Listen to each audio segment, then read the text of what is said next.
અમદાવાદમાં વિધર્મી યુવકે રામદેવ પીરના મંદિરમાં કરી તોડફોડ. સ્થાનિકોએ કહ્યું અલ્લાહુ અકબરના નારા લગાવતો હતો.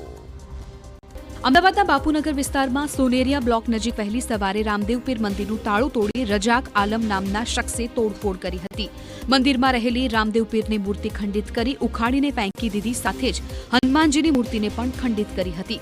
મંદિરમાંથી બહાર આવીને રજાકે અલ્લાહુ અકબરના નારા લગાવ્યા હોવાનો પણ મંદિરના પૂજારી, સ્થાનિક લોકો અને વીએચપીએ આક્ષેપ કર્યો છે. આ ઘટનાને પગલે સ્થાનિકોએ તરત જ ભેગા થઈ ગયા હતા. તે યુવકને પકડી પોલીસને સોંપ્યો છે. આ ઘટનાને પગલે વિશ્વ હિન્દુ પરિષદના કાર્યકરો પણ મોટી સંખ્યામાં પોલીસ સ્ટેશન પહોંચ્યા હતા અને કડક કાર્યવાહીની માંગ કરી હતી. પોલીસે તાત્કાલિક કાર્યવાહી હાથ ધરીને આરોપીની પૂછપરછ શરૂ કરી છે, પરંતુ સ્થાનિક લોકોમાં ભારે રોષ જોવા મળી રહ્યો છે.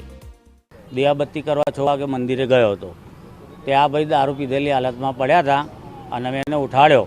મને કે મેં બધું તોડ્યું છે, આ બધું, અને અલ્લાહ અલ્લાહના નારા લગાવતા હતા ભાઈ કે મેરા અલ્લાહ ખુશ હુઆ, મેરા અલ્લાહ ખુશ હુઆ. રામાપીરની મૂર્તિ ઉખાડી ફેંકી દીધી, હનુમાન દાદાની મૂર્તિ તોડી નાખી.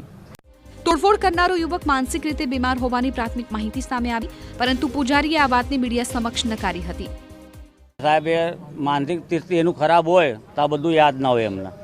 એના પપ્પાનો નંબર યાદ હતો, એના પપ્પાને બોલાવરાયા અમને, પછી અહીંયા આવ્યા સાહેબ જોડે, બધું લખાવરાયું. આ મામલે પોલીસનું કહેવું છે કે પોલીસને જાણ થતાં જ તાત્કાલિક ઘટના સ્થળ પર પહોંચી ગઈ હતી. હાલ આરોપીની પૂછપરછ ચાલુ છે. મહારાજની ડેરી છે, ત્યાં કોઈ અજાણ્યા ઈસમે આજે મૂર્તિ સવારમાં વહેલી ખંડિત કરેલી હતી. જે અનુસંધાને કંટ્રોલ રૂમમાંથી ફોન આવતા તુરંત બાપુનગર પોલીસ તેમજ ભક્તિપુર પોલીસ ત્યાં પહોંચી ગયેલી.